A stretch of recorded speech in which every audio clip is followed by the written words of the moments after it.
จังได๋ก็คือเว้าเพิ่นแผนการคันน้องเพิ่นสิไปไทยหันนะคันสมมุติว่ามีผู้หลักผู้ใหญ่เกี่ยวเล็กออกจากขาให้ก็ดีที่ดอกแบบว่ามันจังได้ไปพร้อมกัน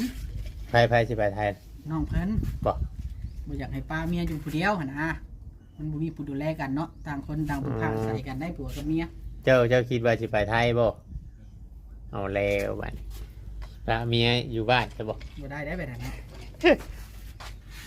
คิดว่าสิไปเฮิงได้คิดว่าสิไปมิน่ะ โอ้โหตอนนี้ท่านถามกันอยู่ ท่านได้คุยกันอยู่ พาสปอร์ตเองยังบ่ได้เฮ็ดบ่ โอ้ชีวิตบ้านเขาเพื่อไปอยู่น้ำบ่ายนะ เจะมีอ้ายอยู่ไทย อืมสิเห็นบัตรขาวไป สาวเฮ็ดแท้น่ะเนาะมันต้องเฮ็ดพาสปอร์ตอย่างดีจุ่มอ้ายนี่บ่แนะนำได้แบบนั้นเนาะ